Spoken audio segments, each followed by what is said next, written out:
Okay. Hopefully you are all in the right place and here for the introduction to the ASELDs, which is the Alabama Standards for Early Learning and Development. If you have seen the PDF, it looks like this. We are going to give you guys a very, very brief introduction to that this morning. As we get started, there are a few kind of steps for success that you can help us with. First and foremost, do make sure that your microphone is muted, but we would love for your camera to be live, and that just gives us an opportunity to see your face and be able to make a connection with you kind of as we go along. It's a little bit hard to figure out what everybody's thinking when all we see is your name. So again, everybody go ahead and check your mic because there's several of them that are not muted. And then hopefully we'll get all of that fixed and won't have a ton of background noise. A couple more things, make sure to manage your expectations. When we first started talking about this session, I was really excited because I want to talk about all the things. This is not an all the things meeting. This is an introduction meeting. So you'll get an introduction and not an in-depth view of it, but we already have some other stuff in the works for some additional training. And then understanding that many of you are still working from home. So we're gonna see people in the background, we'll see kids come in and out, we see pets come in and out, we see spouses come in and out. We see all kinds of things from your microphones. That's okay. That is just a part of what our working world kind of looks like right now. And we'll ignore all of that. So it'll be fine. Once we get around to things like polls and chats, make sure you guys are participating. It will just let us know a little bit more about what you're thinking, what you're feeling, whether or not you are understanding what we're saying, because if not, then we need to change the way we're saying it. So once we get into polls and chats, by all means, please participate in that. If you have questions as we go along, stick those in the chat box. We'll be monitoring those pretty closely. You'll also see some files and updates that pop up in your chat box. I've already put several files in this morning. And as we get to the points in the PowerPoint where we're using those, I will put them in again. So if you saw them at the very beginning and they're kind of lost in the shuffle, that's okay, they'll pop back up. And then if you have a moment, either drop your name and your title into the chat box, or you can change your name on the Zoom menu so that we can see it underneath your picture. So we have a whole lot of people joining us today. I have a whole lot of familiar faces from my world today that I'm super excited to see. And then we also have our resident expert with us today. I say resident, although she is not an Alabama resident. We are going to adopt her for all intents and purposes because she is fantastic. And if we can claim her, we definitely want to do that. Our fearless leader today will be Sue Mitchell, who has been kind of instrumental in helping us lead this charge in the state of Alabama. She has done so in a couple of other states. I'm going to let her tell you about her history and kind of who she is, but we are super lucky to have Sue kind of leading our charge here. I'm going to give you one last warning before I walk away, and then I'll be popping in and out. Make sure your mic is muted. Joseph, for some reason, yours keeps popping up unmuted. It goes muted for just a moment and then it pops back. Thank you. You're the best. Hopefully that's almost everybody that's muted. I'm seeing a few more that aren't. Pam Reed, if you'll check yours. Miss Paula, if you'll check yours. Joseph, love your little heart, but for some reason yours has popped back unmuted. So I can't mute. I know, Robbie. I wish I could mute everybody. I'm actually not the host for this meeting. I'm just the monitor. I'm just popping in to give the rules. And sometimes, y'all, we have figured out that mute all does not always work for people who are on tablets. Tablets have their own set of rules apparently for Zoom, and we don't know what they all are. All right, Sue, it's yours. Thank you, Holly. And I do have that power, so to speak, to mute all, and it's on. So I'm not sure what's happening. Like Holly says, you know, technology has its own little game it plays. We're going to do our best, and hopefully everybody will monitor their own mic and turn it off as best they can. So I am really honored to be here with everyone today. This is the last of 10 sessions that we have been doing to introduce the ASELDs to everyone. We've had wonderful attendance, and we're glad you're able to join us. And as Holly said, I'm not from Alabama. I'm sure you can tell that from my accent. I hail from Pennsylvania, and I have been coming to Alabama to work with all of you for several years now, and working on these standards for just about 2 years. So in Pennsylvania, I was a childcare teacher and director. I worked in Head Start. I taught private pre-K and kindergarten. I worked for both the Pennsylvania and Delaware Departments of Early Learning, and then most recently was a technical assistant for the feds. And so in all of those different roles, it helped me to understand the importance of a systems approach to the work we do. And that's what makes me so gratified about these new ASELDs, or Alabama standards, that you will all experience today. It truly does use a systematic approach to support children's learning. So today I will go over the process that we use to develop the ASELDs. We'll give you a chance to look through the ASELDs together. Then we'll do a little bit of investigation. And last, we'll talk about next steps. So many of you are already using standards, and you're comfortable with them. You're wondering why we might need to do a new set. And the reason is that it's time. Typically, standards are reviewed about every 3 to 5 years. Yours were last done in 2012. So as time flies, that's many years ago. And at this point, we need to make sure we're reflecting all the new research that has come down the pike in those years. And at the same time, reflect the different programs and initiatives that Alabama has been working on. I would say Alabama is moving full speed ahead in expanding access and quality and different program strategies for early childhood. And so all of that needs to be added into the documents that you're all using. And as a result of some of that research that we've been experiencing, there are some trends that need to be incorporated. And the first is that systems approach and aligning all of the work you do across all the different programs, and then making sure that your standards are linked to curriculum and assessments. So hopefully you'll see that in our document as we proceed. So getting started, let's think about this little cutie pie. Her name is Lily, and her mom enrolled her in childcare when she was ready to go back to work. And so Lily is being guided by the professionals using childcare standards and guidelines.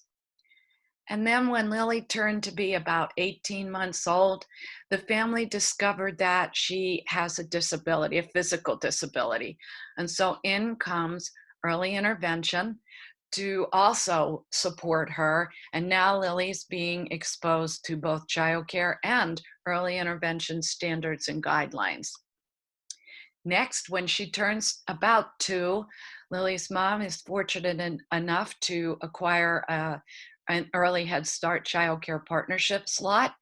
And so this means that Lily's still getting early intervention, she's still in childcare, but now she's added early Head Start to her repertoire. So 3 sets of guidelines that are facilitating and supporting her. When she turns 3, she is in that process of transitioning that many children do at that age. So she's moving from early Head Start to Head Start.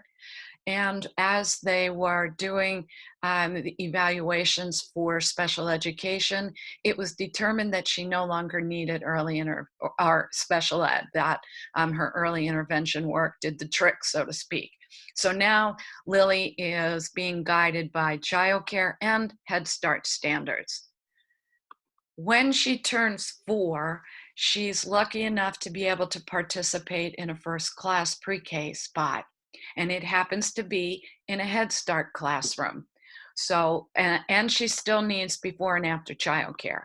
So now, in the course of one day, Lily is getting support from childcare, Head Start, and first class guidelines and standards.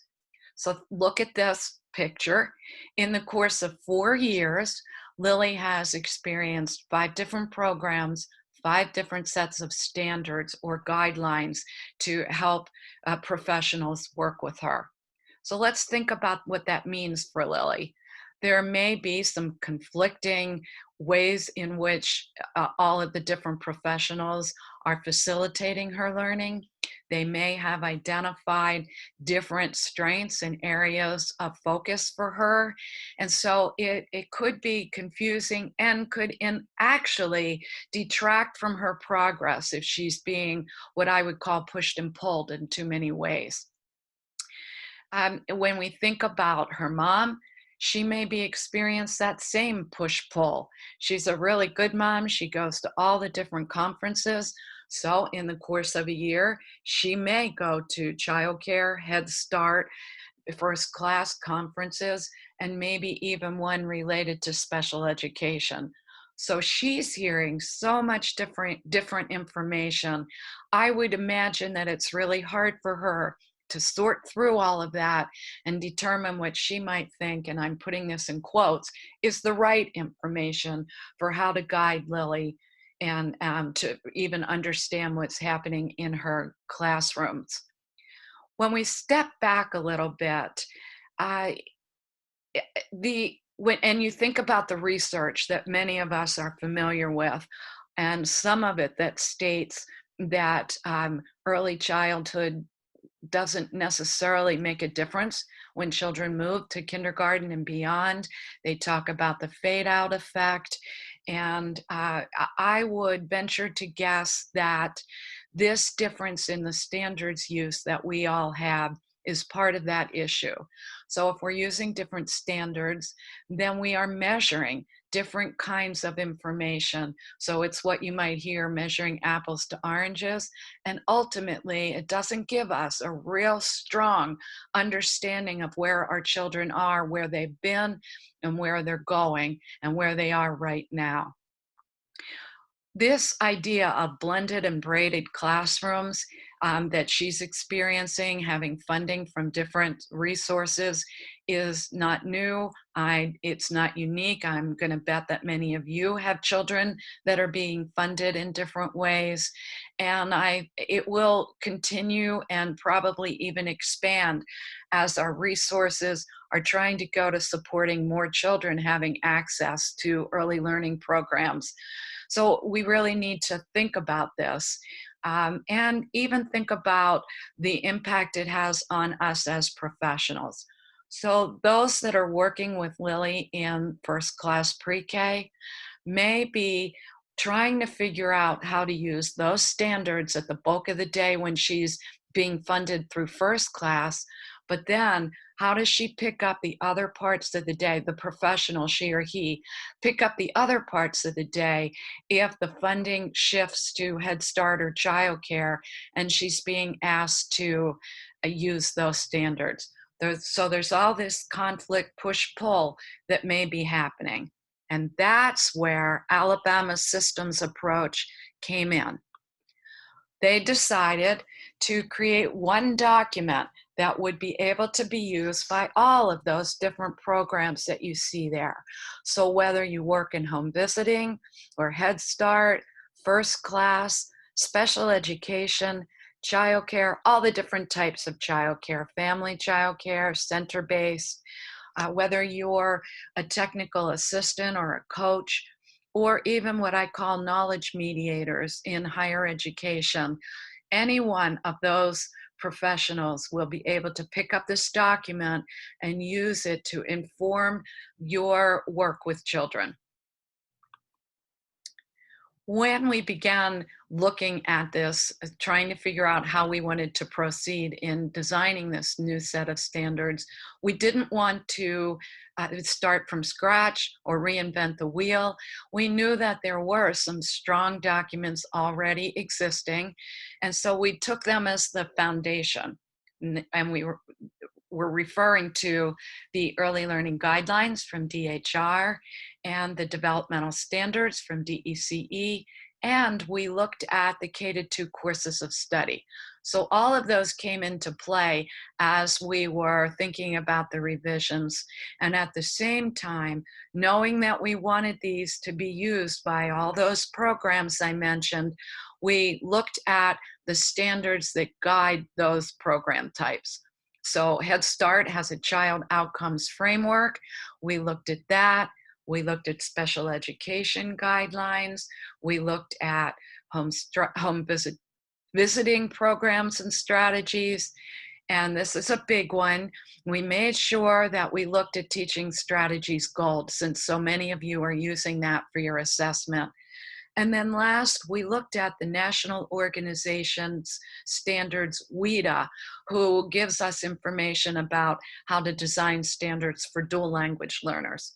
So all that was in the background as we were making decisions about these ASELDs. The first step was the development of the actual document. So thinking back, you'll hear this over and over today, to that message about the cross-sector effort that we were working on. We pulled together a cross-sector team, and we had representatives from childcare, Head Start, home visiting, special education, first class and higher education. And we had representatives from different roles. So we had coaches and facilitators. We had teachers, auxiliary teachers, administrators.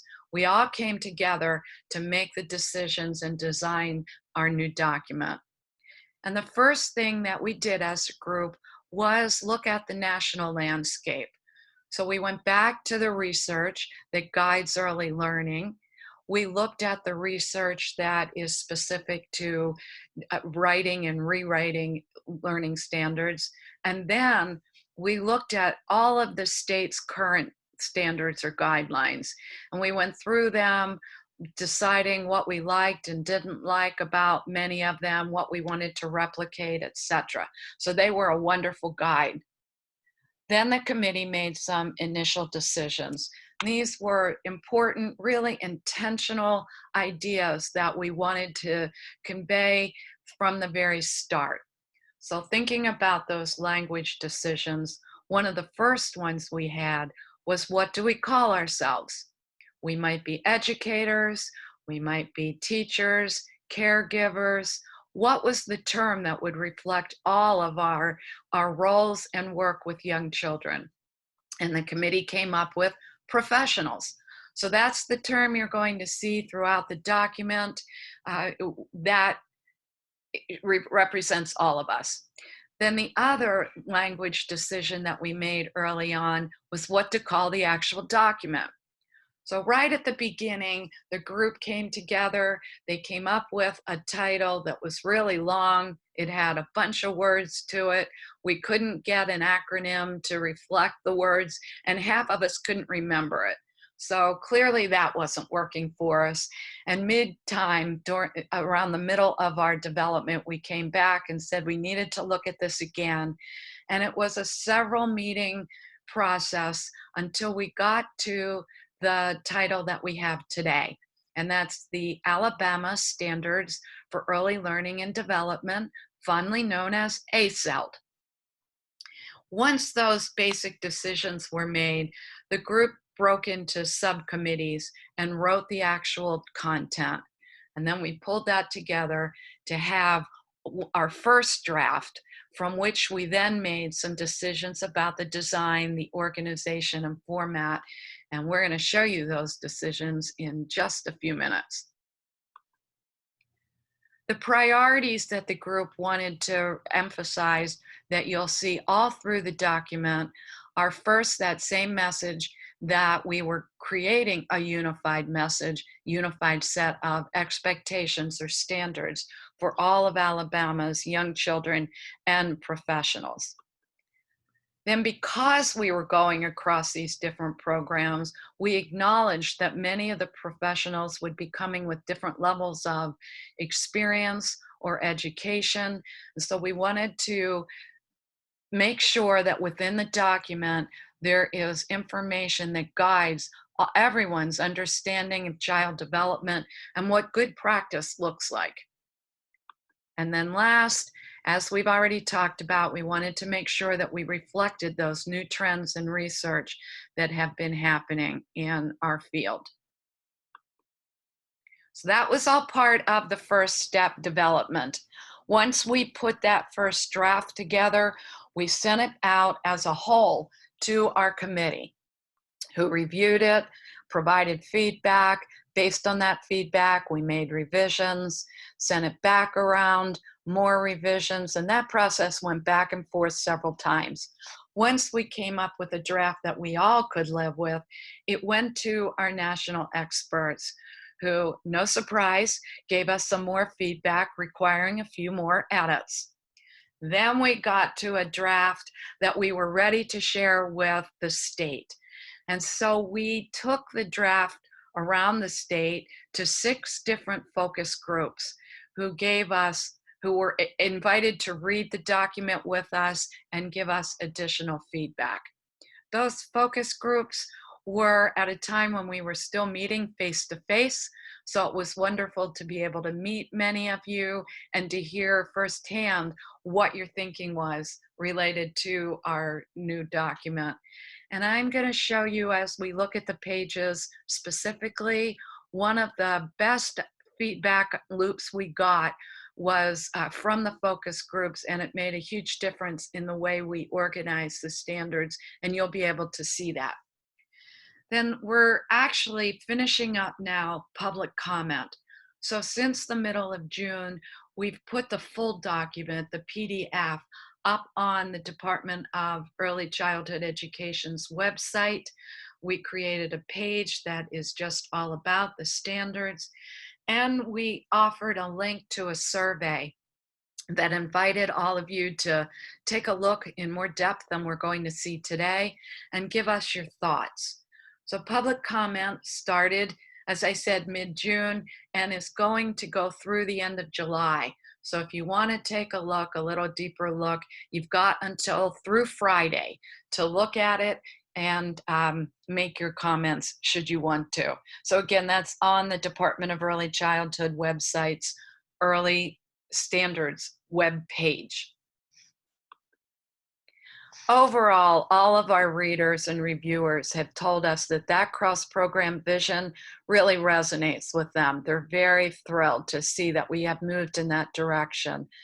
They also appreciate the focus that you'll notice throughout the document on inclusiveness, on importance of play, and the critical partnership that we have with families. They told us how much they like the format, and the colors are part of that format. We'll look at that in a few minutes. And the other thing that they appreciated was all the information that we offer in an introduction, and then throughout the ASELDs, there are supportive practices and resources that run through the document to help everybody as they're thinking about how they're going to implement them. The reviewers also told us that they found them to be user-friendly, easy to follow, easy to understand. The language is simple. They appreciated the organization and the detail, but also noted that they weren't overwhelming, that they would be easy to use. So here we are in this virtual situation, unable to look really face to face with anybody, even though some of us are using cameras. But we wanted to try a little different twist and share with you some of the things that the reviewers have told us. So I'm not going to read these, but basically, again, we go back to that common purpose, the focus on the child, the way we've aligned this document with others, such as the K-2 standards, the way that higher education and our teachers and professionals in the field will be able to use them. And so the last quote here really sums it up. I've been a teacher, home care provider, and a student, and I love everything about this document. We also had a few testimonials come to us from some of our reviewers, and I kind of laughed because some of them were brave enough to give us their pictures and others were not. This is from Nedra, who is an early childhood educator in Madison City, and she talks about her role as a mentor teacher and the way in which she'll be able to use these standards to really guide those people she works with, their interactions and their experiences. Then we had Annette, who is a professor, associate professor at Alabama A&M, tell us about how she expects to use them with her pre-service students and helping them to understand what's developmentally appropriate and how you use that to understand children's development. Dina is a director of an early learning center, and she talked about how excited she is that there's one document that starts at infants and goes through to preschoolers and is also inclusive of special education, and how it links to Teaching Strategies Gold. So those were just a few of the comments we've received as we've opened this up, gone across the state, and looked at our public comment. Then step 3 is where we are now. We are finalizing the document, and that absolute final document will happen after the review ends at the end of this week.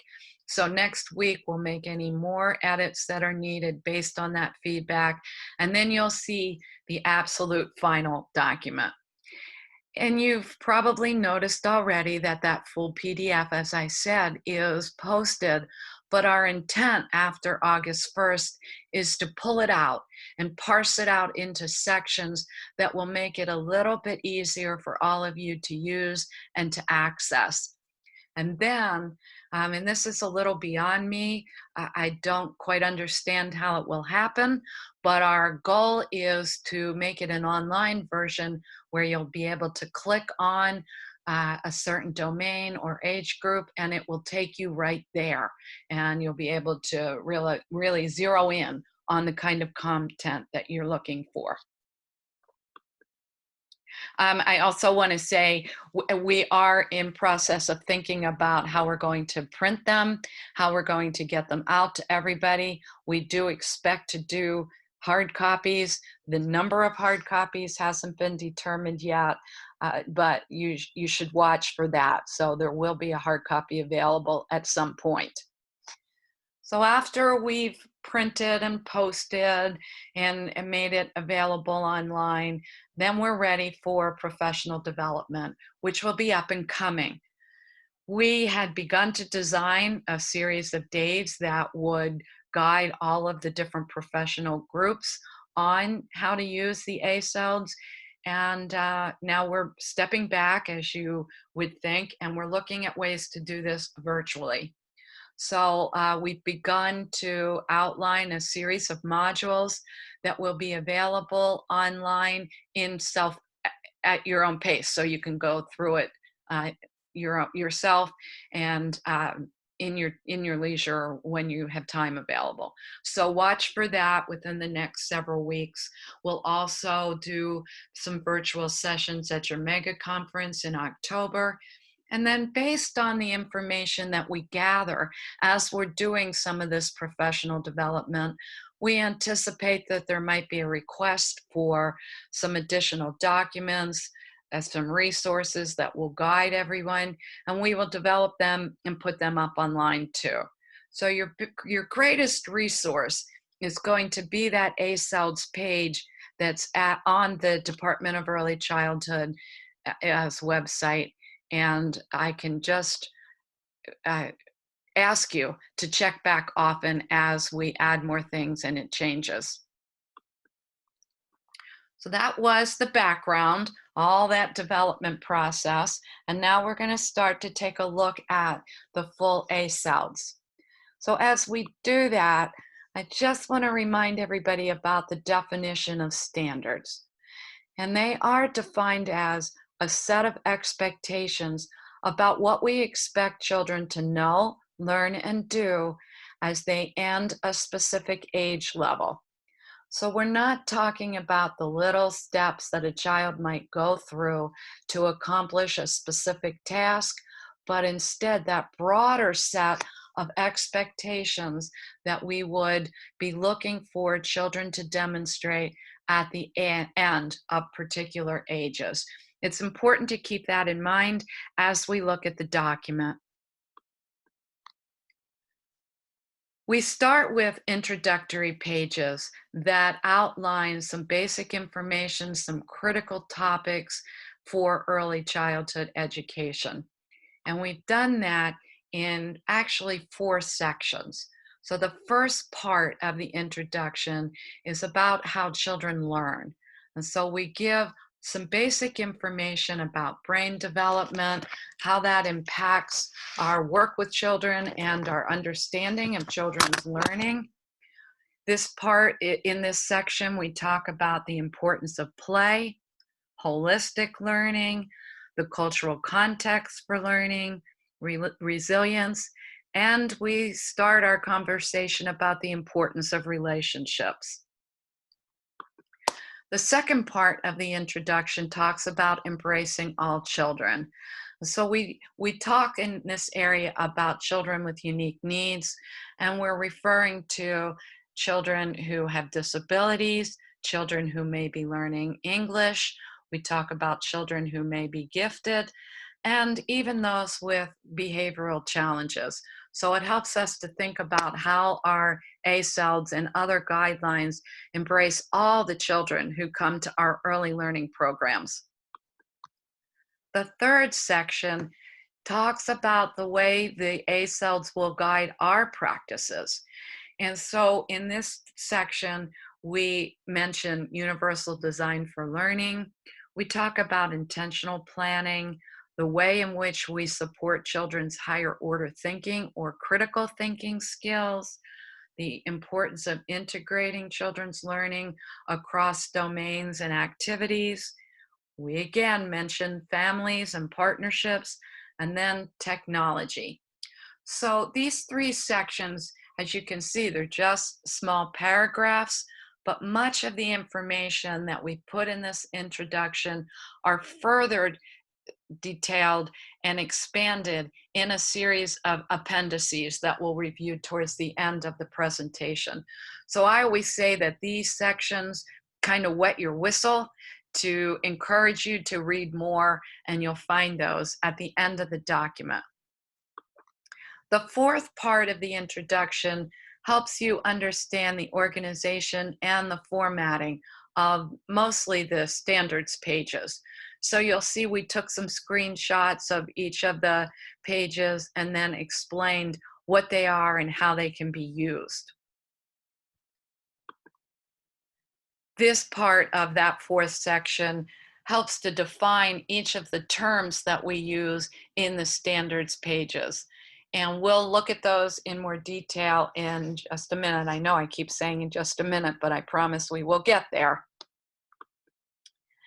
At the end of the introduction, we have some very important information on guiding principles. So the committee came together and designed or developed a series of principles that really define what high quality early learning is and what we might need to make sure we're doing in all of our programs to assure that children are getting high quality. And so we put these principles on a double-page spread so that if you wanted, you could take this definition of quality, pull it out, and use it as a handout. You could use it for training. You might want to give it to families, or educators who aren't really clear on preschool or early learning, or even a community member. And so, as you might expect, we talk about principles that are related to children and their learning, to our partnerships and the environment, and then about our role with children to support their learning. So you'll find this within the document, and we will pull it out once we do all those breakouts of the different pages, so that should anyone want to use this, it will be available for them. As Sue talks and she's putting up the different pages, I am trying to keep up with her in the chat. Following along in the PDF, I do try to provide those page numbers of the things that she's specifically talking about. But honestly, what you're going to wind up wanting is a paper copy of it so you can mark it up and put your little sticky notes on it and all of that good kind of stuff. But that's what you see popping up in the chat on a regular basis at this point. It's just to follow along in the actual PDF right now where these things are living.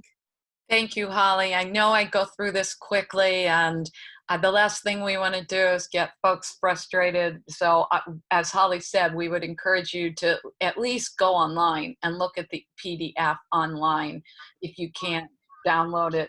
And it is long when we have all these different sections. So looking at it online at this point until you get that printed copy is a good idea. And Holly, just for you to know, I've turned chat off because I don't want to get distracted. So should I need to address anything, just holler for me, please. Perfect. I'm still monitoring, so you're good. Okay. All right. So all of that we've just talked about and looked at is the introduction. That leads us up to what I call the meat of the matter, our domains and standards. So we'll take a little bit of time to look at the overall domains, and then we'll dig into those standards or developmental indicators. We talked about 4 sections of the introduction. There's also 4 sections of domains, 4 sections that define all of our different domains. And so I noticed as I was doing these webinars that our magic number seems to be 4. You'll hear it again later on. I don't know how that happened, but many of the things are broken down into 4s. So when you look at the domains, we have 4 sections that really pull together domains of like content to just help us organize our thinking a little bit. So section 1 is relationships and connections. Section 2, exploration and critical thinking, developing STEM skills. Section 3 is communication. And the 4th is physical development and health. Now, when we look at that first one, relationships and connections, you'll see that the first domain within there is family and community engagement. And that domain is actually a little different than all the others. So it's what I would call a programmatic domain. It doesn't focus on the children specifically, but more about the way as we create partnerships, support children's learning. So it's programmatic. When you look at section 2, exploration and critical thinking, you'll see that we were very intentional about being explicit on using the term STEM. So the research helps us know that the skills that children develop with the content within STEM is just so important for their learning and for their success in school and then throughout life. And so we wanted to emphasize that. And within this STEM section, you'll see that we've got science, which includes the T and the E, the technology and engineering, and then we've got math as well. Also, in this critical thinking area, we added approaches to play and learning. And you'll note that we've got play first. So we're saying approaches to play and learning to acknowledge that play is actually the way our kiddos learn. In that third section, communication, you would expect to see language and literacy there, but we have added creative arts. So as we think about the way in which children enjoy moving and dancing and singing and drawing, that's ways that they are expressing themselves. And so it is a form of communication, and we determined it was a good place to have it in section 3. And last, we've got section 4, physical development and health, which includes those motor skills that you would expect, and also the healthy learning and ideas and skills that children develop to keep themselves healthy and successful. So let's take some time to look at these a little bit more in depth. Here's that first section, relationships and connections, and that first domain, which is family and community engagement again, and it's green. Then we've got social emotional development, that's blue. I would love for somebody to really name these like bird's eye blue or sky blue. I haven't been able to come up with the exact color of blue, I think that is. And same with social studies. I'm not getting a color there except that it's a deep blue, which isn't a great description. Then when we look at section 2, we see approaches to learning. Here's another one that I'm not quite sure what color to call it, but it's a very deep red. And science is an easy one, it's orange. And then math, mathematical thinking, I think of as a tomato red. When we get to section 3, communication is purple and creative arts is pink, and then physical development and health is brown. So let's look at the title here a little bit more. You see creative arts, which is the domain title, and then next to it in parentheses is CRA, which is creative arts. And then we have what I call a tagline. So that phrase offers a little bit more information for the reader to better understand what the content will be about in that domain. So for creative arts, we've got expressing feelings and ideas through art, music, movement, and drama. And that's exactly what we're going to talk about or look at when we're at those creative arts in that domain. Those were the domains, and now we're going to go into the standards themselves. So here's the magic number 4 again. I call each one of the domains a domain section because it's got 4 parts to it. So it has an introductory page, then it has all the standards pages, and 2 other pages, one about adaptations and one about professional practices. So those 4 parts make up what I would call a domain section, and they're done for each one of those 8 domains and the 9th domain that we call family and community engagement. So when we look at this intro page, you'll see that this is the introduction for approaches to play and learning. So you see that title up at the top, and you see the acronym APL. You see that it's the color, that same color that we looked at earlier, that will be all through the document. You see the tagline, developing skills and attitudes for success. And then when you look to the right here, you'll see a little graphic in that same color. This one is a child building, and that denotes approaches to play and learning too. So all those things at the top kind of give you a ding, ding, ding. This is approaches, and you'll be able to note that as you move through the document. On the left here, we have a couple of paragraphs that describe the domain, talk about why it's important, and the kinds of things that children learn within that domain. At the right on the intro pages, we have what I call a pullout, and it just provides a little snippet of some piece of information related to the domain that just broadens your knowledge. In this case, for approaches to play and learning, we're talking about children's temperament and how it impacts their learning and the way in which teachers or professionals interact with children. Then the last part of the intro page is the table of contents that just further clarifies what you're going to find as you turn the pages. So now let's turn the pages and go into the actual standards pages themselves. So there'll be many of them depending on all the content, how much content was designed or written for each one of the domains. What excites us about Alabama's ASELDs and what is unique to Alabama is this double page spread. So when you take a look at the ASELDs and you open it up to one of these standards pages, you're able to see the full range, the full learning trajectory that children go through as they are learning specific skills or indicators.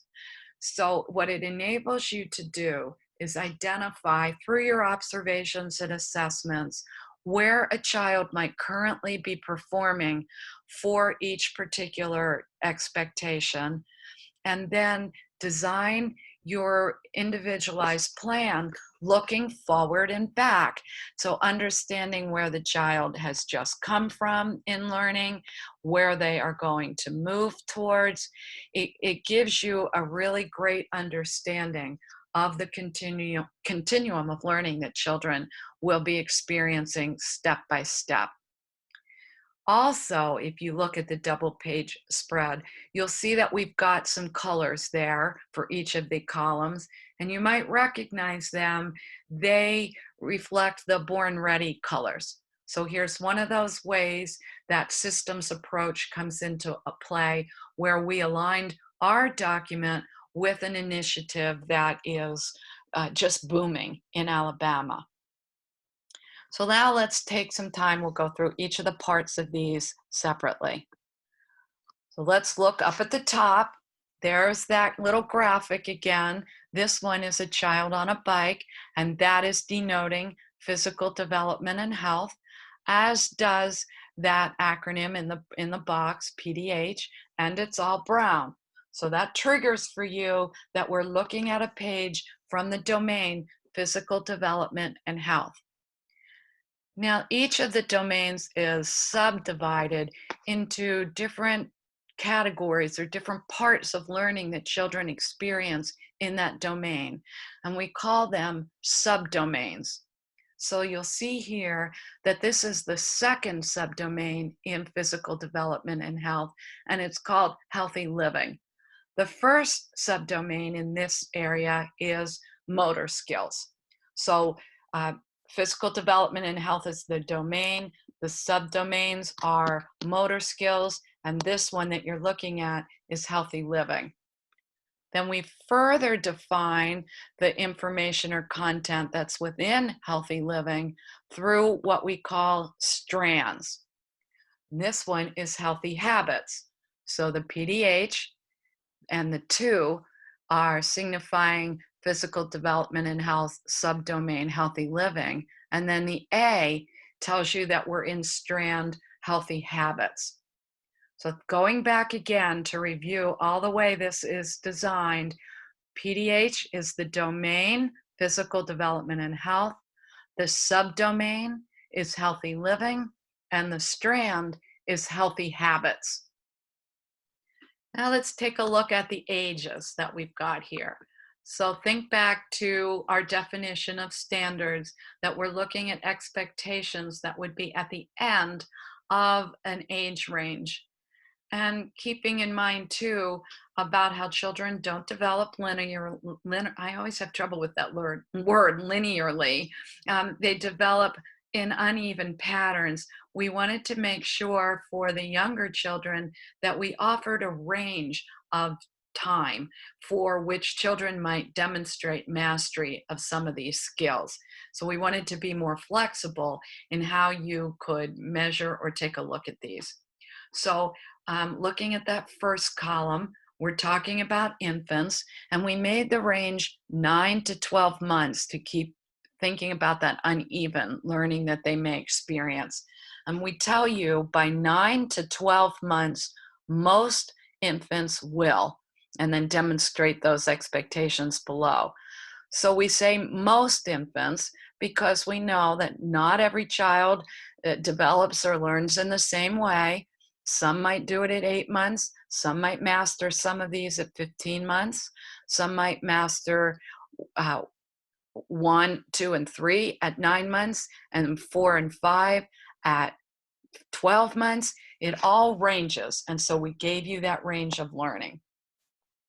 When we look at younger toddlers, We even expand that range a little more, and we're looking that most children will master these expectations between 18 and 24 months. As we move across the page and we look at blue, pink, and purple, we've changed our terminology a little bit to reflect our multiple program type users.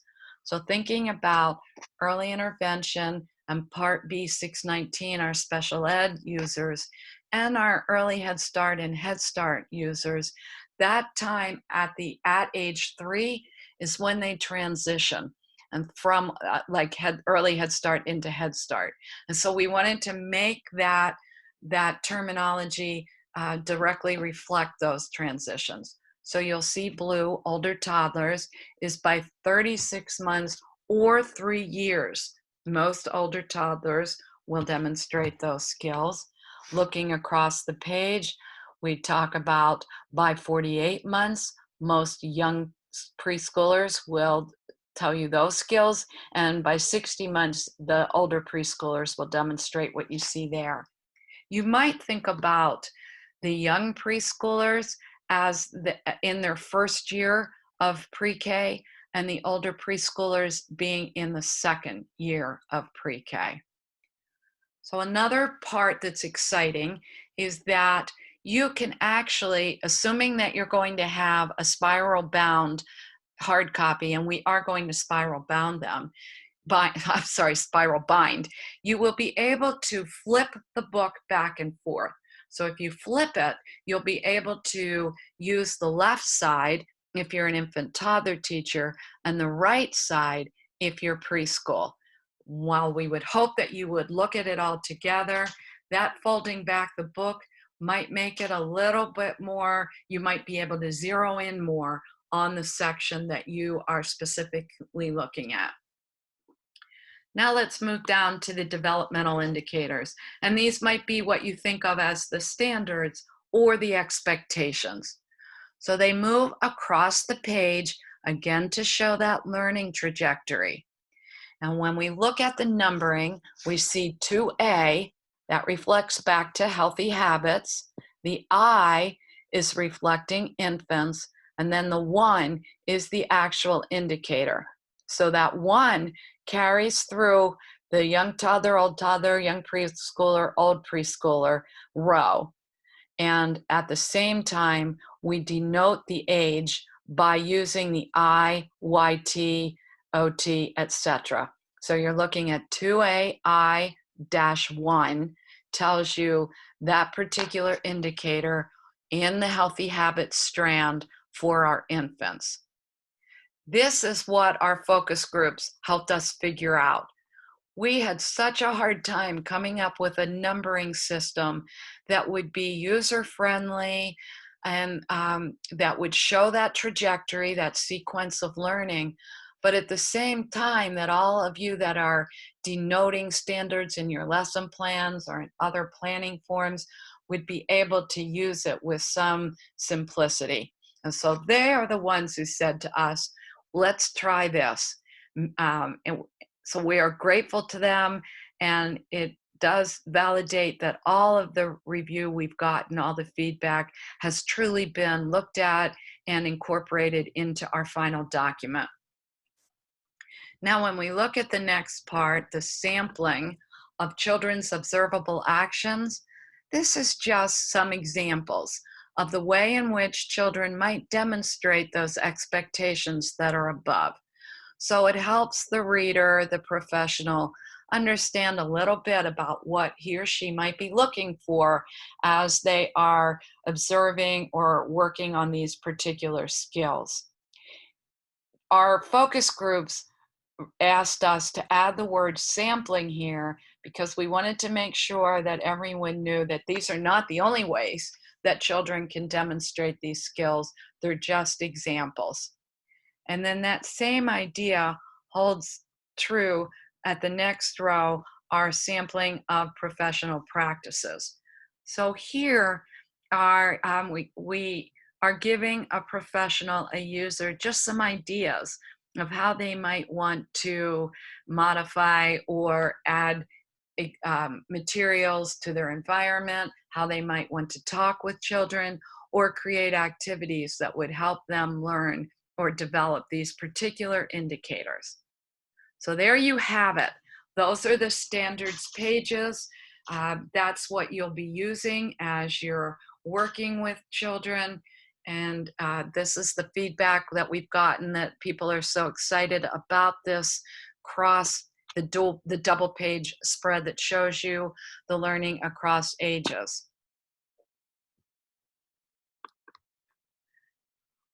The third part, so we were talking about that this comes in fours, the domain section. The first page is the introduction.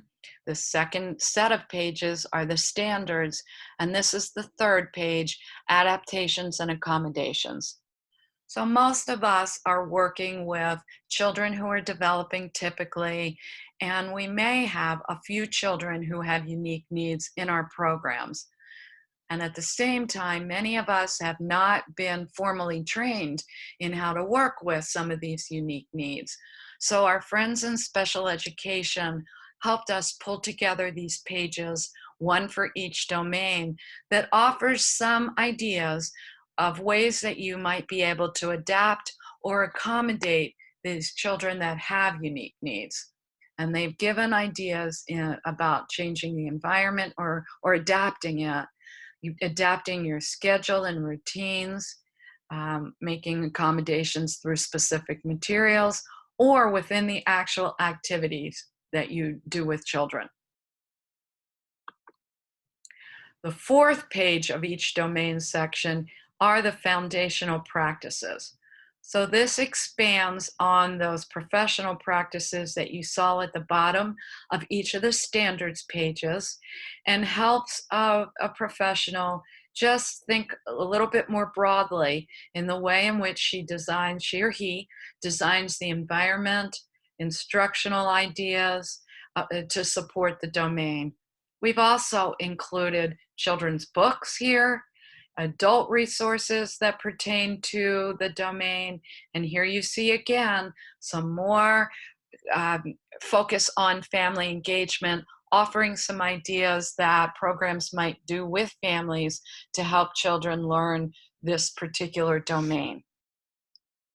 This in particular is probably one of my favorite parts of it as a classroom professional, especially not knowing kind of what the shape of our fall environment is going to be like. The way we interact with our families and the opportunities that we include and the things we're providing for them are going to become very, very important.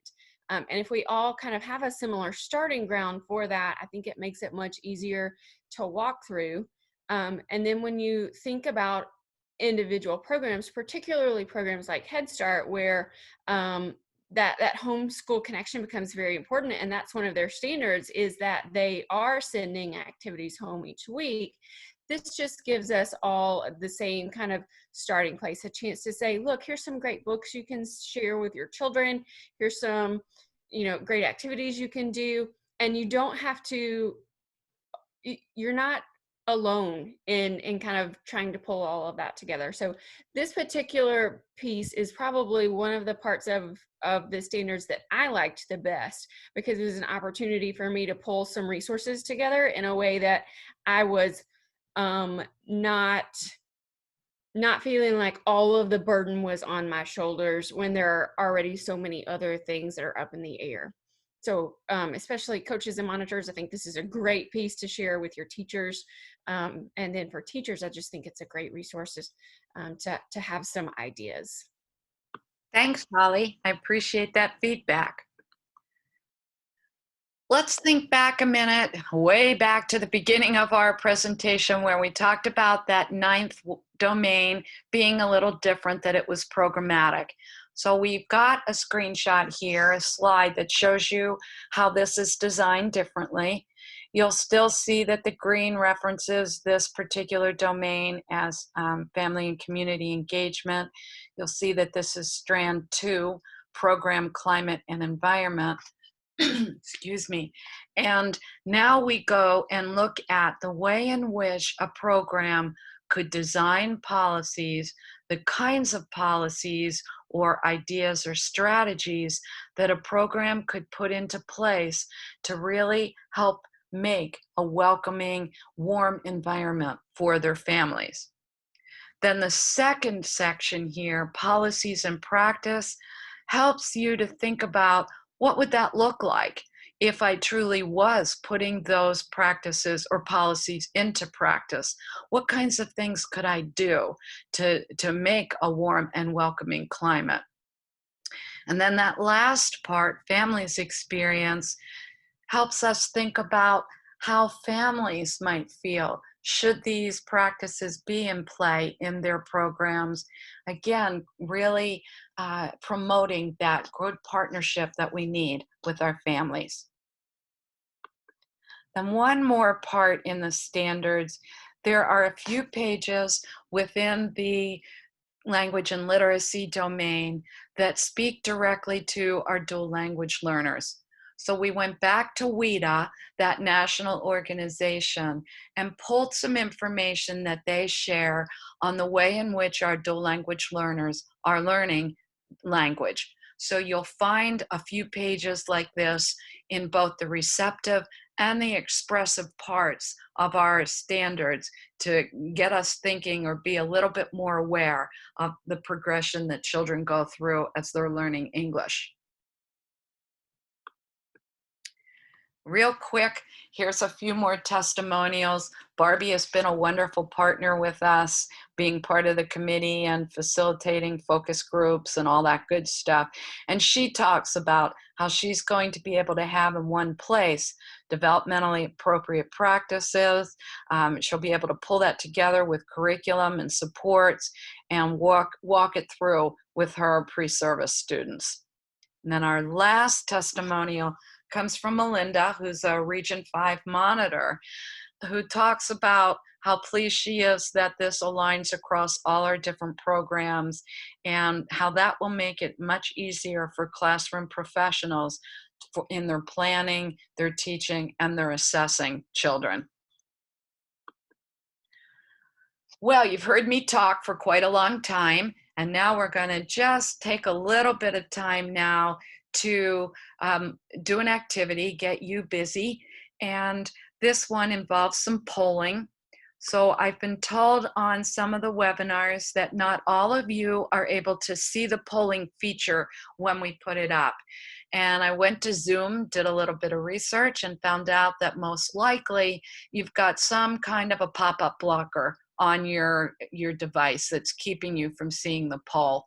But not to worry, you'll see all the information that's on the poll on the actual slide, and you should be able to participate just as well. So here's what we're going to do. Oh, and let me mention that there is a handout. Holly has it in chat. You can either just open it or download it, print it, whatever. And actually what it looks like is a bingo card. And what we've done is put up a series of pictures, photos, then we're going to ask you to take a look at a photo and identify one of the 9 domains that are in the ASELDs that's represented from that photo, and then to put that response in the poll. So you might see more than one answer. You might come up with more than one domain that is reflected in that photo.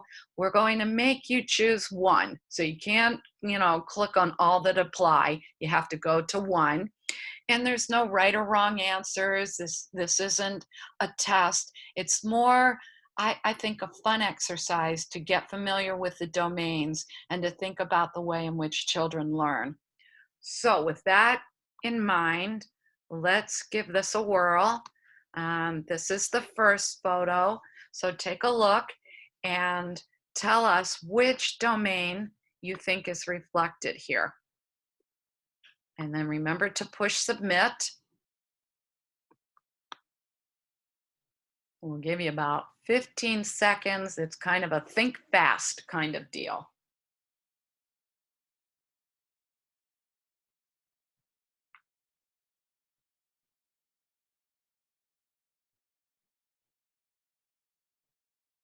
Give you about 5 more seconds.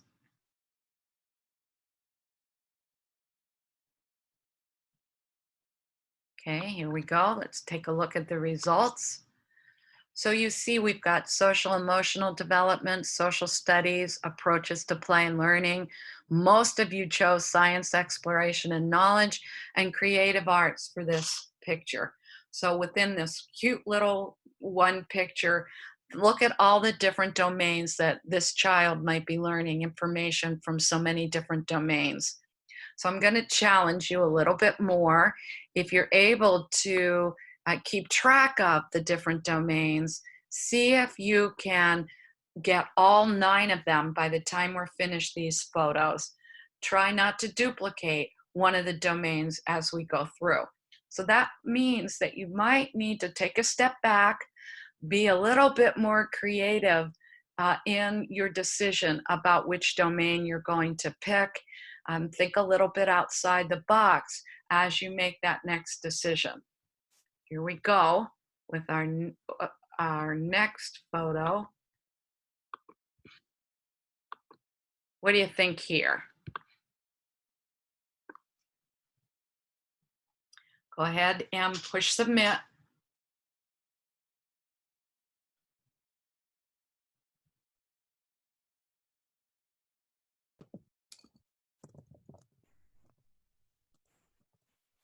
About 5 more seconds.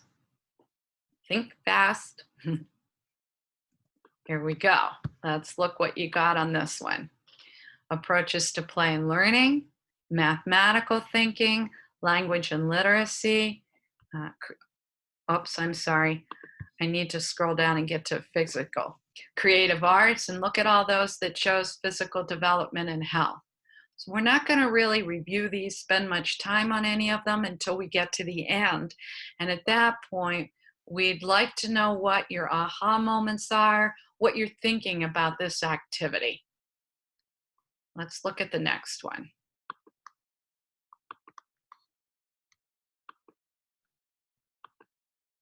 What do you think about this one?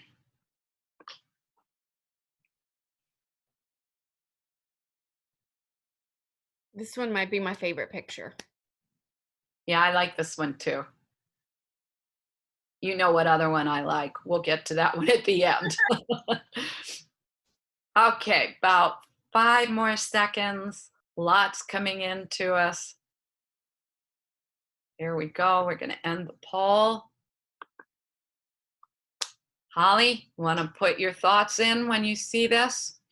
Sure. There's a few things I would point out in the picture. One is that we have 2 little girls who have deemed it necessary to add princess dresses to their opportunity to be a veterinarian to a dinosaur with a stethoscope. So when you stop and you think about all of those pieces and parts that they have put together, you do get into things like scientific exploration. At some point, they probably read a book or have talked about community helpers and what exactly you use a stethoscope for. And then when you get into things like physical development, it's the idea that it doesn't appear that anybody lost an eye while they were trying to put the stethoscope in their ears correctly. They've more than likely had to do buttons or snaps or zippers to get their dress up clothes on. And then you get into the fact that they're working together. So it's very much, you can choose way more than one. Thank you. And you can all see that almost all of them were chosen, and Holly gave us a great set of explanations on how we could have included science and language in this one. Okay, let's look at the next one. And I would challenge you to think a little bit outside of the box on this one.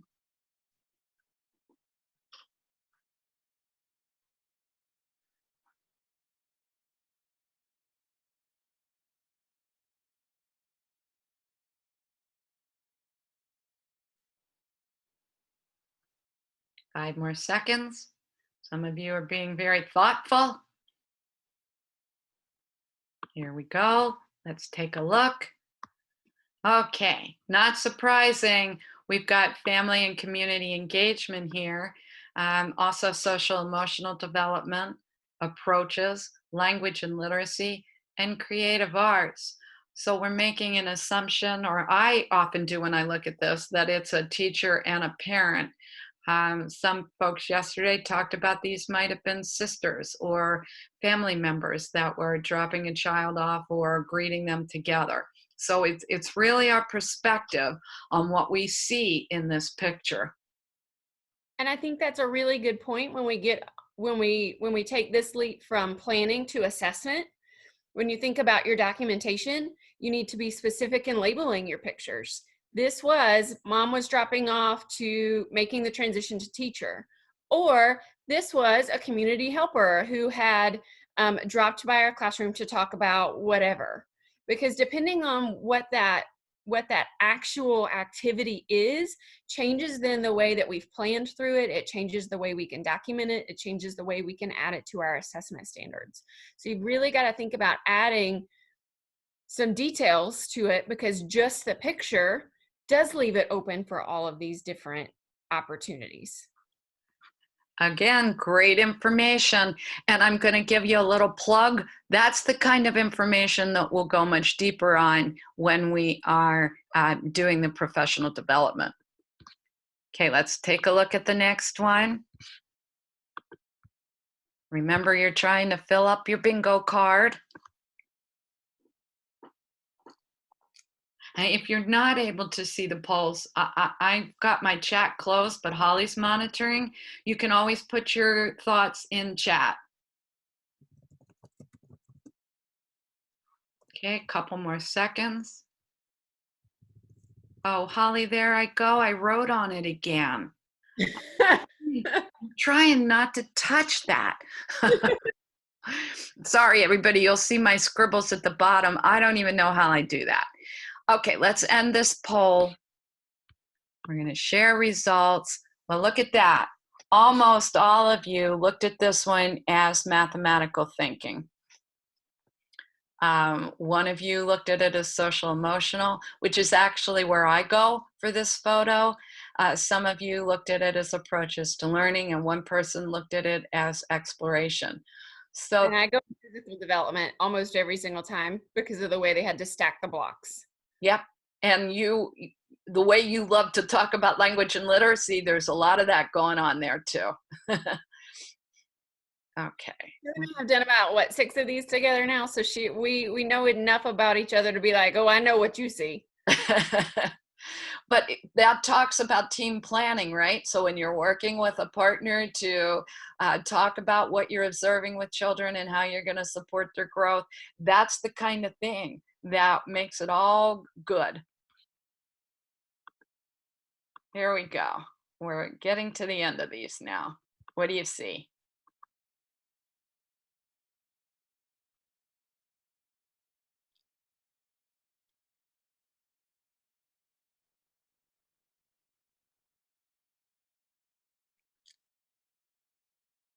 Seems like you're being a little bit more thoughtful for this one. Is it a harder one? They're getting to the end of their bingo cards and going, all right, which one have I not chosen? Can I make that work? And I think there's lots of options here. So let's see what you chose. Okay, we've got social emotional, approaches, language and literacy, creative, and let me scroll down. I'm going to bet we've got physical there too. Yes. So I always come back to this one as triggering social studies because I think about all those different instruments, rain sticks, and I don't know, different kinds of instruments that children might be using as they're marching. And they may be singing songs from different cultures, perhaps even counting in different cultures, which would take us to math as well. So it's back to that different perspective that we have as we're looking at these photos and identifying what children might be learning. Oh, I forgot to share results. Holly, you have to yell at me if I don't do that. Here's the results. I'm Sorry. not yelling at you, Sue Mitchell. Give me a stern reminder. How's that? Okay, that's you. There you go. There's the results to that Comment. That's my specialty. one. Okay, let's go to the next one. Here we go.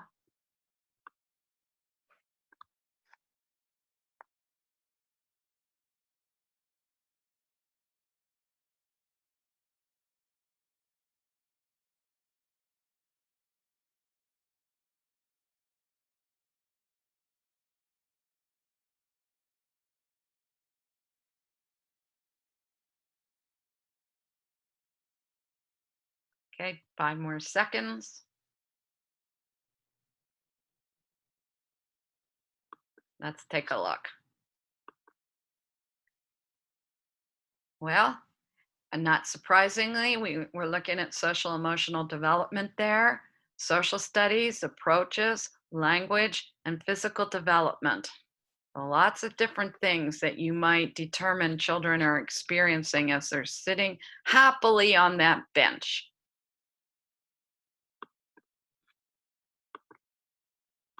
That picture was taken pre-COVID though, okay? We do not allow to get that close any longer. Like, space it out, people. Yeah, right. It would be, well, that could be a mathematical activity. How could they get to 6 feet You can apart? put a child on that bench now. That's all.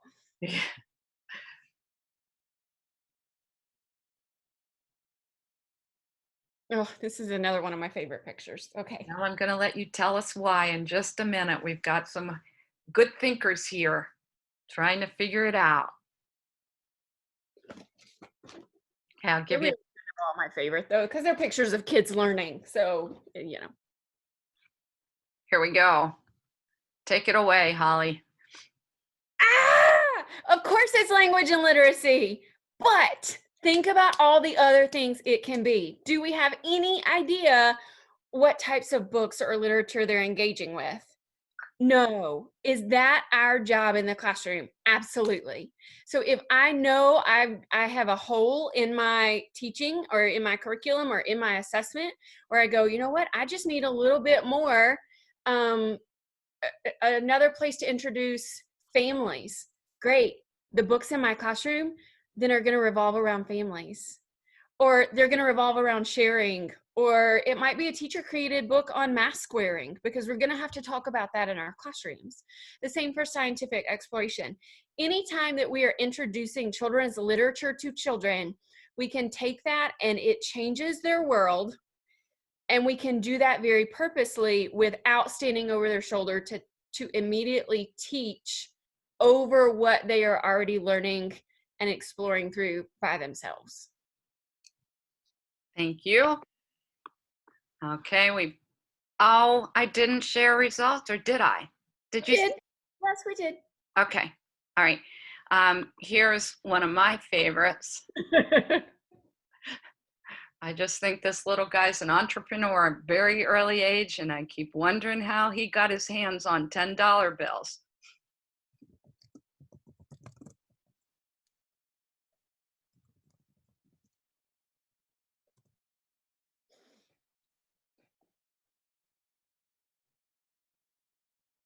Wow, you all might be surprised in the outcome on this one.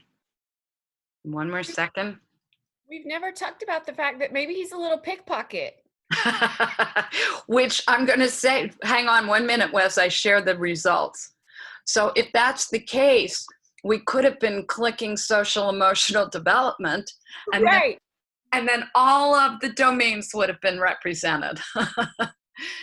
So you were able to look at this little guy and just determine that he is learning many different things as he's fondling a lot of money there. All right, one last one to look at.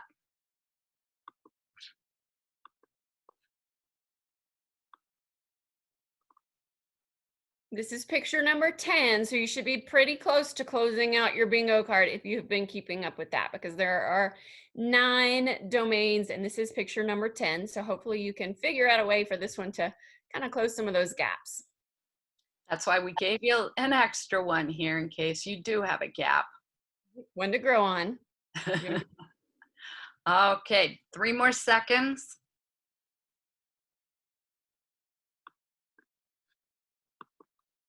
There we go. So this little cutie, go ahead, Holly. Why don't you do this and then we'll finish it up. We go back and forth on these all the time. This for me is one that I think we often miss the boat on, because we assume that it is a science or an approaches to play, when really, when you think about that, is that something that a parent can do at home? Absolutely. Do I think that all parents are going to turn their toddlers loose with a big tub of water? No, I don't. I would turn mine loose with a mud puddle at this point.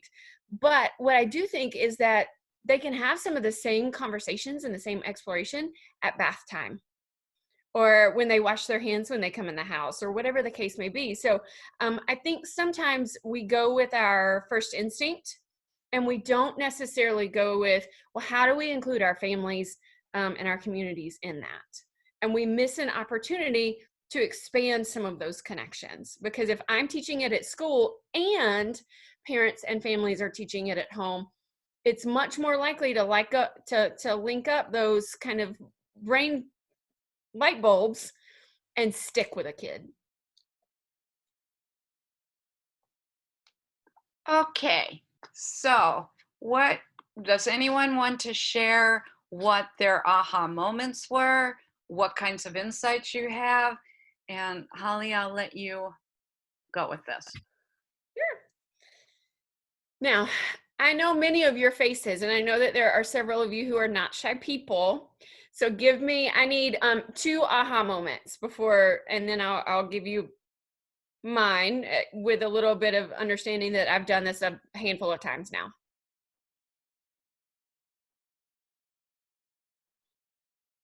All right, so yes, if you do not have your microphone on, you are more than welcome to drop those in the chat. So Amber said she likes remembering that you can use more than one domain, and being able to look deeper into some of that and not just kind of what you're getting on the surface level. Not that first kind of inclination. One more. Oh, come on. You can do this. We are midweek. We have almost made it. Like, I mean, we're chugging into Wednesday afternoon. That means we're real close to the weekend. Hey, Holly, I'll go. Okay, awesome. Okay. So I don't know if this would be a aha moment per se, but I had two main thoughts. The first is I just really love and appreciate how deeply connected these are to development.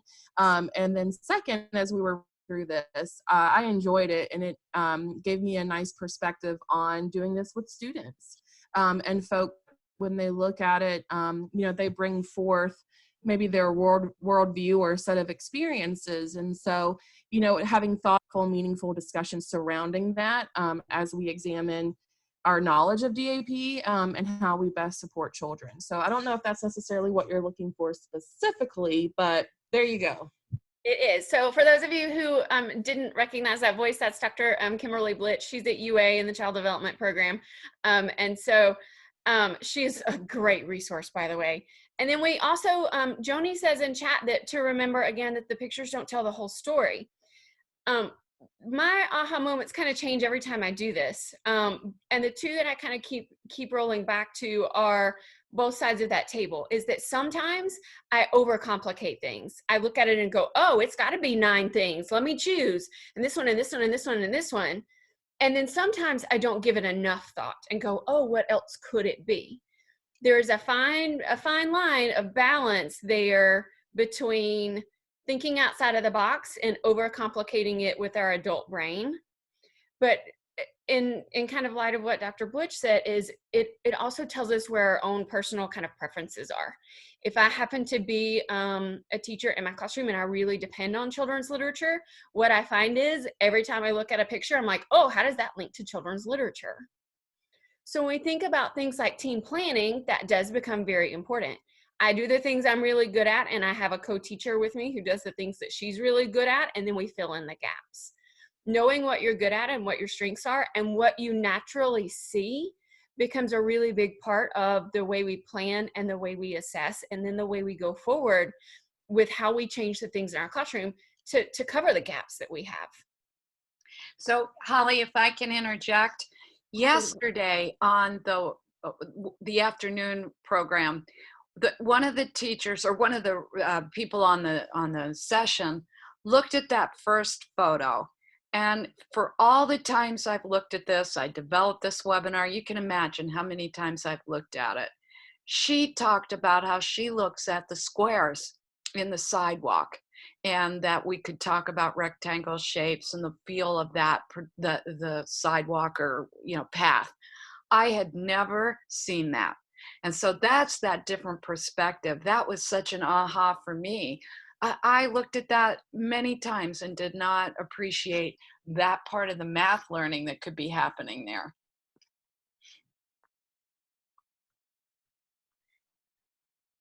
Okay, so let's move on. We've talked about what we might have learned. So that was one activity. When you think about it in terms of how it relates to the standards, they of course give you the guidance for how you can step back, identify areas that you want to guide children's learning with, and they give you the information that you might need. So that magic number 4, we had the introduction pages, we had the standards pages, and now we're in the third part, the crosswalks and alignments. Thinking back to that priority we had of making this a one-stop shop document for everybody, we wanted to make sure that different program users could see themselves with this document and feel comfortable and confident that their requirements and standards are being represented in the ASELDs. And so we created a set of crosswalks that do just that. So the first one we're looking at is the K-2 crosswalks with the courses of study. And you'll see ASELD on the left, and then kindergarten first and second grade on the right. You might notice this is purple, so we're still acknowledging that language and literacy domain of the ASELDs. What this does is allow all of us to look ahead and understand what our teachers in kindergarten, first and second grade are going to be promoting. And then it helps them look back and understand what kinds of information children are bringing with them as they come to school. So it also goes back to that consistent set of expectations across all our different programs. Because once children reach kindergarten, they may have been in childcare, they may have been in Head Start, in first class, and so they may have been experiencing different expectations, different goals, different assessments, and here comes that kindergarten teacher that almost starts over sometimes in the kinds of information she's sharing or teaching kiddos. So we did these for each of the domains. We know that some of them are in process of revision at the Department of Education. As they're revised and finalized, we will make addition or amendments here so that they stay current. This one in particular lets us do some things that we really have done ourselves a disservice in the last several years, in that we've really segmented early childhood education and primary school. When really, when we look at the shape of early childhood, it's up through that second and third grade. But we have separated them. And what a crosswalk with this set of standards allows us to do is some of that vertical planning just in a place where we're no longer silos. We're not doing it by ourselves. We're leading into each other in a way that is developmentally appropriate. Let's move and look now at this one. Head Start has its own child outcomes framework, and it offers goals and content that Head Start professionals should be using. So we match that to the ASELD that you see, Head Start on the left, ASELD on the right, and that enables a Head Start teacher to feel really confident that when she's using ASELD, she has incorporated all those standards and requirements that come from the feds for Head Start.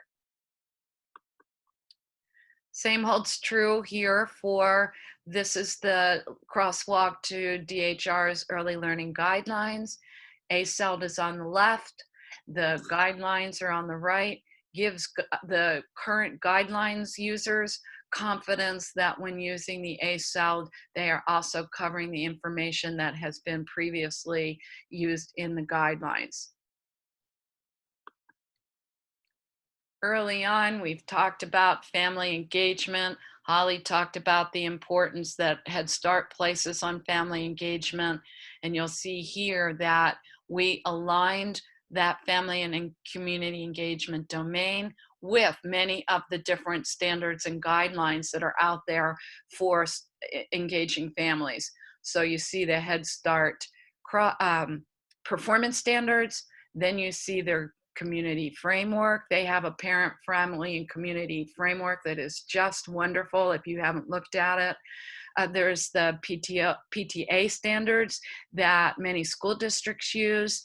And then we talk about the First Class Alabama and Alabama Child Care and what comment or what information they've put out about addressing family engagement. Okay, move forward. Sorry. That was the third section, and now we've got the fourth one, which is our appendices. So early on in that introduction, I talked about those little snippets that we have included at the beginning about key areas of early learning, and here is where we've taken some of them further. So we've got 8 appendices that all detail some important aspect. The first one, and we deliberately put this one first, is the wonder of play. I'm going to show you a few pages from that one, but we really wanted to explain the way in which play supports children's learning. The second one goes through stages of development and learning. And so you'll find stages of writing, stages of drawing, stages of play in this one to help everybody understand the sequence of development in some of those specific skill areas. Appendix 3 focuses on inclusion. Appendix 4 is dual language learners.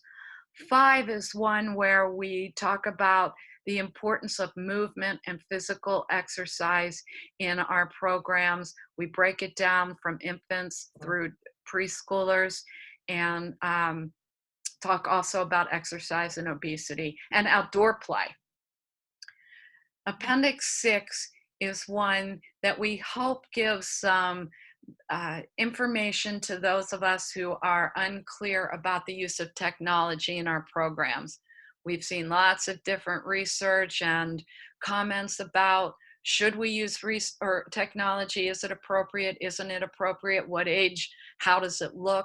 And this appendix pulls together all the different research into a document that should guide some of your thinking. Appendix 7 is near and dear to both Holly's and my hearts. We're talking about our role as advocates. So any one of us that is in this field, no matter what role we play, needs to be an advocate for our profession. And that means we need to advocate for children as we help them experience high quality learning. We need to advocate for families in giving them resources they need, but also helping them make that homeschool connection. And then we need to advocate for ourselves.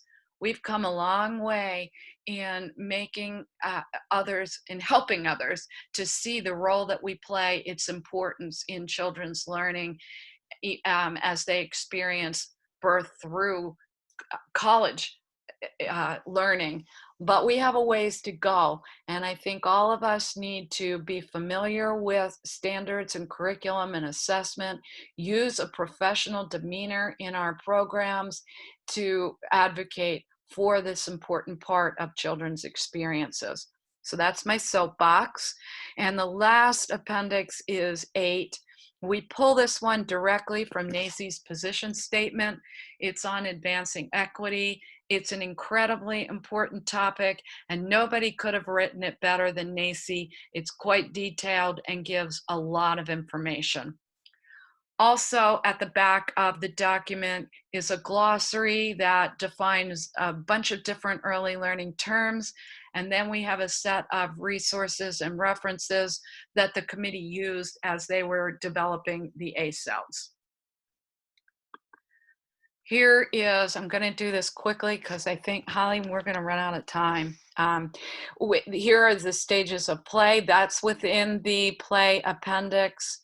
Here are some materials that we put into the appendix that help users think about how they build on materials from one age to the other, specifically for play.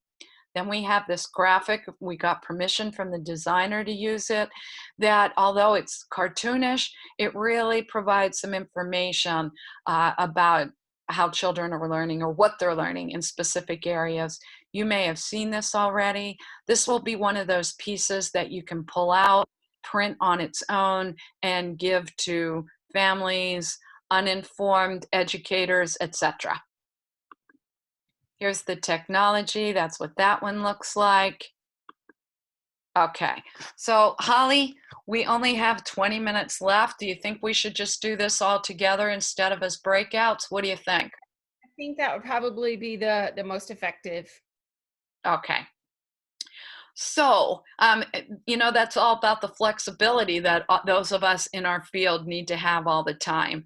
We were going to do this as breakouts. We're going to skip the breakouts and do this all together. And so what I would ask you to do, I'll move to the next page, is to think about the children who are with you and a simple snack experience they have. So you think about the 10 to 15 minutes that your children spend each day in snack, and then what kinds of learning experiences might they have during that brief time. So if we look at, let's say, the family and community engagement domain, and we think about all the different content that's in that domain, which one might children experience when they're sitting with their friends at the table? We might look at the homeschool connection and then link it back to, and this would be the example, asking children what they had the night before, or do they ever eat broccoli at home? That would be just very simple ways that they would make that homeschool connection. So we're going to ask you to do this for each of the domains here. If you don't, no worries if you don't have the actual standards and so you can't identify the strands. Let's just look at the domain in general. So Holly, take it away. Oh, okay, sure. I thought you would want to do this one. Sorry. No, I totally don't mind. Okay. Let's, I think probably the quickest thing to do would be just start at the top and kind of go down, and that way we don't leave anything out. Or at least we'll get through part of it. So when we talk about snack time, Sue gave us an example for family and community engagement. Let's think about an example for social emotional development. What is one of the things that we do during a snack time or a meal time that would encourage some type of social emotional development?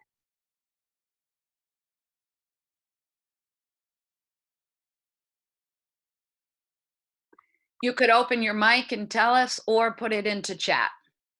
In other words, this is your chance.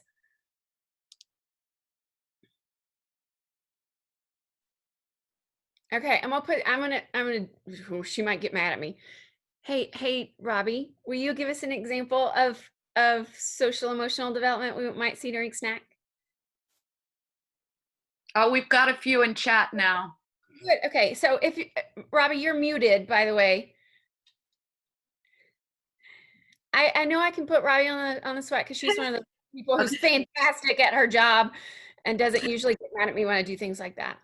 I think almost every time children sit down and share a meal, they are discussing, what's on each other's plate. Do you like that? I like that. Oh, do you eat trees? Which is broccoli, of course.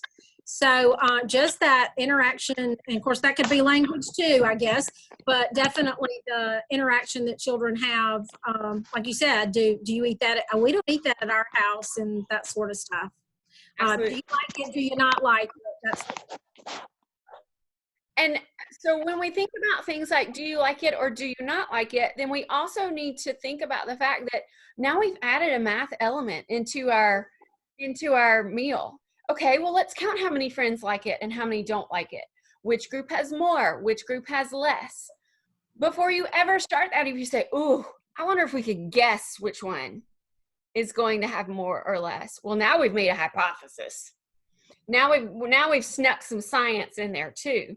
So even just thinking about in planning for social emotional development, we've talked about family engagement, we've talked about math, we've talked about science, we've talked about conversation. A lot of the comments in chat are on things like sharing and maintaining those relationships. We know that that's a huge part of early education. If we can teach children how to make and keep friends, we can teach them to read when they're 9. Yeah. But making and keeping friends, we need to learn early. Joni, I don't know you, but I feel like I need to know you. So Joni also pointed out the science idea of farming and growing, which rolls then into social studies. And where are we getting our food from? And who are our community helpers that help us with those things?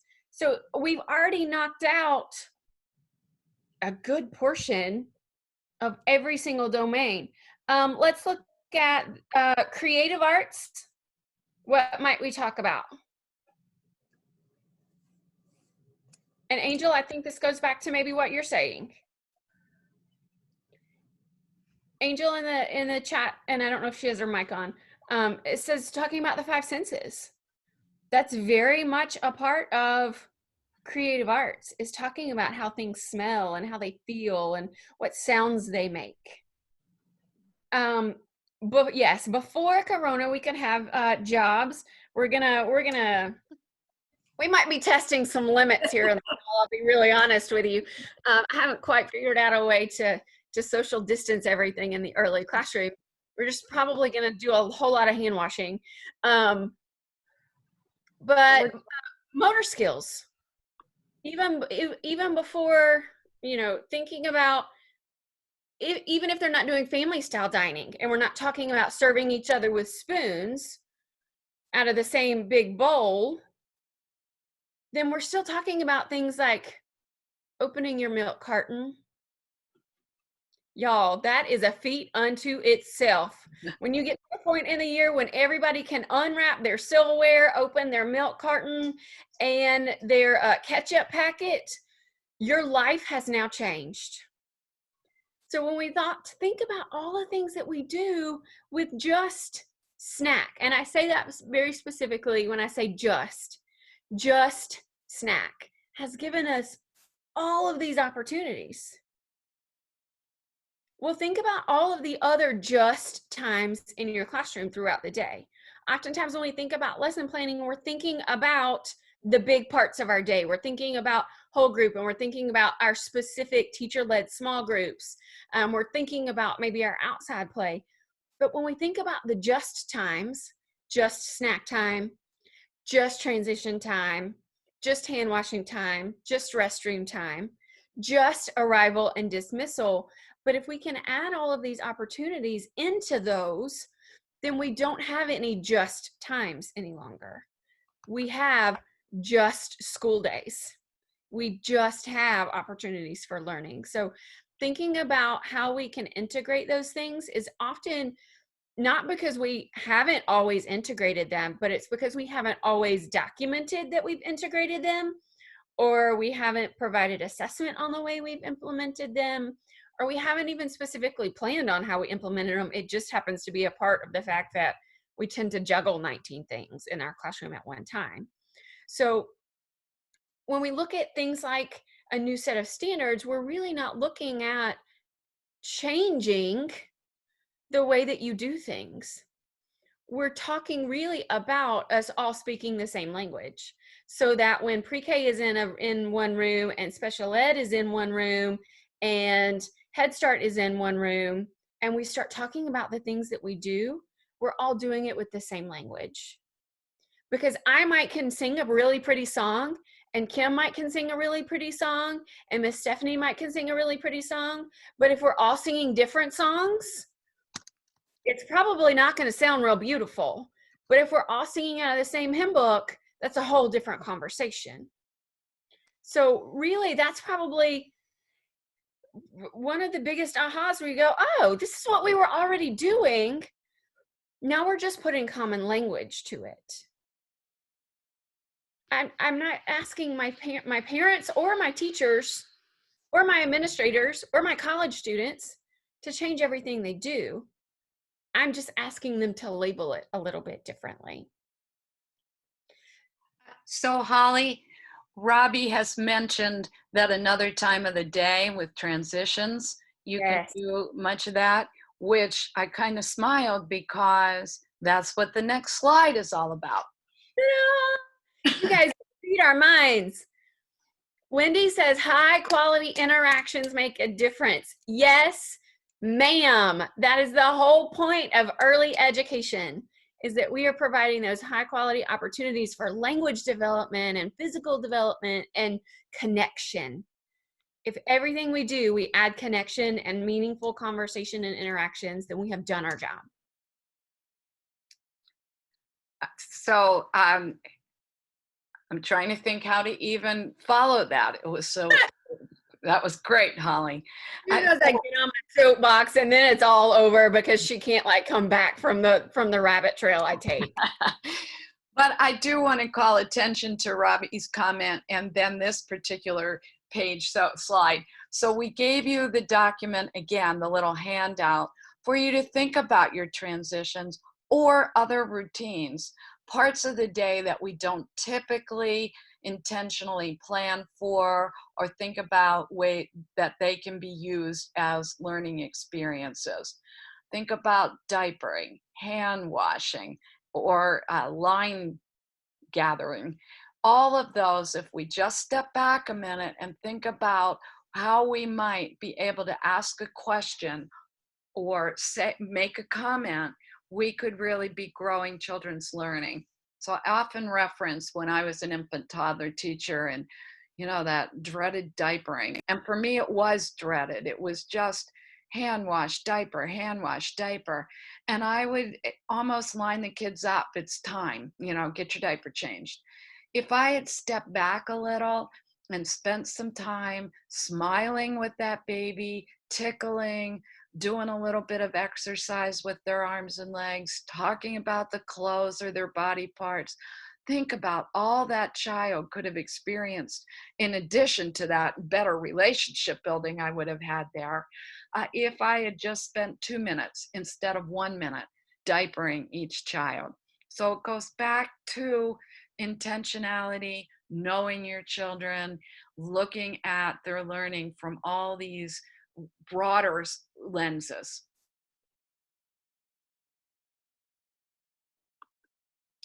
So I'm not going to read these. We did get more testimonials from special education users, Head Start professionals, and then some of our child care professionals. So we've been really tapping into all of you to understand how you might use it with the children in your care and in your program. I think this quote that we got from a reader is one of my favorites.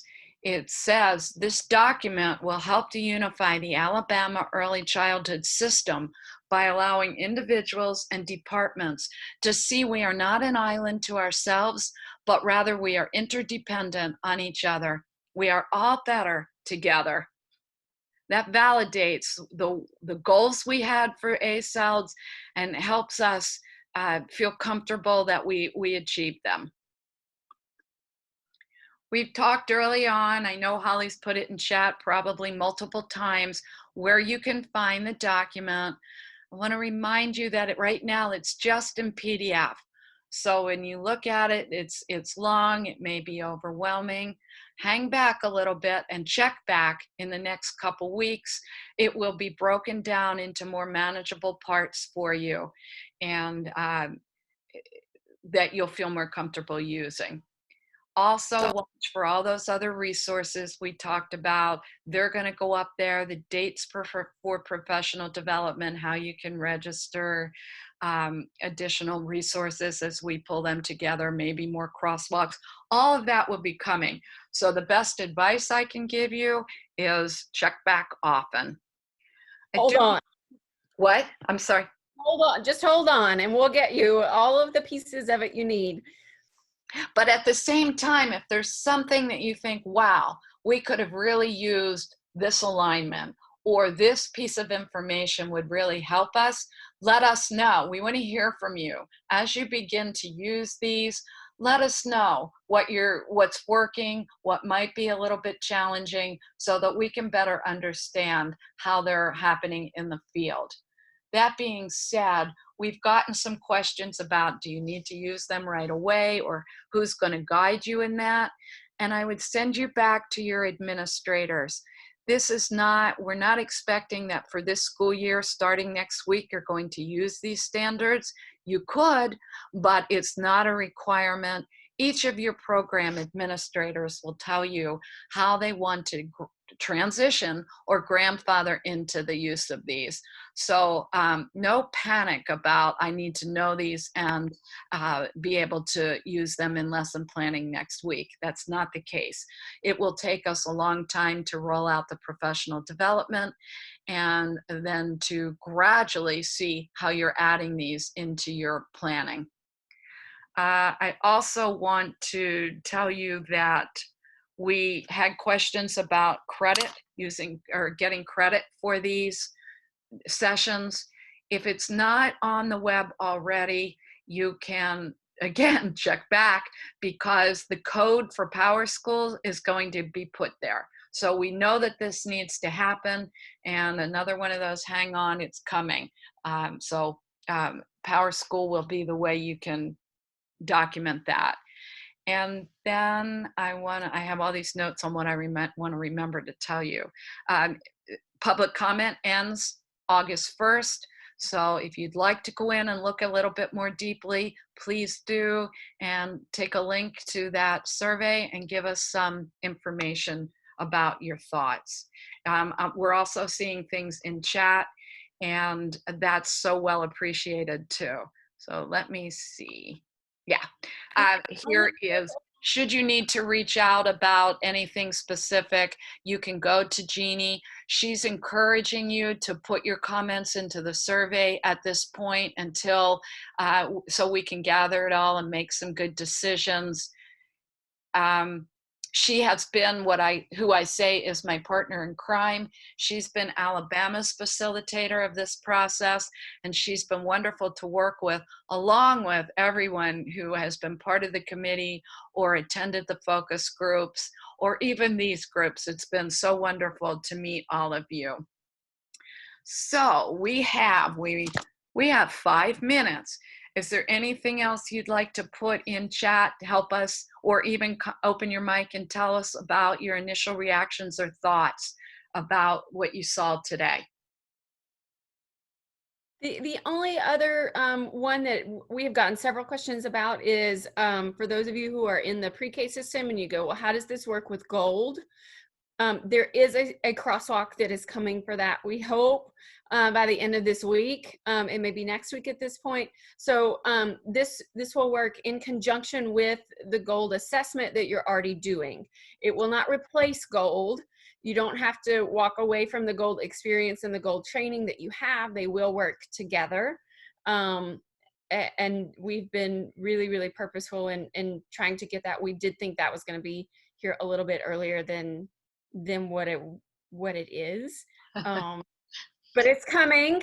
It is coming. We heard from them yesterday, so it is not being ignored. It's up and coming, and that will be essential for you to do that, make that connection. So we often talk about the integration of standards, curriculum, and assessment. If you don't have that alignment, it's hard to make that integration. And Holly talked earlier about all those observations. That is part of that process too. And I will say from the early, but from the higher ed point, it also, I'm looking forward to using it with my students, because I think there's some great opportunities to take some of the textbook information that our students are not particularly great at accessing anyway, and replace it with a working document that they would actually use on the job. So I'm looking forward to that side of it on the higher ed, and I think the crosswalks and appendices really give us a place to kind of camp out with some of that too. So if you're on the higher ed side and you're looking at that and you're like, oh, we really should include some information on, please let us know that, because those are the appendices and the crosswalks are going to be the things that we update on a regular basis. Hopefully once the standards are standards, then the updates become on the other side of it for crosswalks and appendices. Thank you, Holly. And if some of you are putting comments into chat, as you know, chat will be eternalized. So we'll have your comments. We so appreciate them and your participation today. It's just so rewarding to be part of this process with all of you. So stay in touch. So sorry we can't be meeting in person anytime in the near future, but let us know through all of our technology how this is working for you, and if we need to support you in any way different than we're already expecting. So with that, I'm going to say thank you again, and have a good day, and talk to you soon. Bye, guys.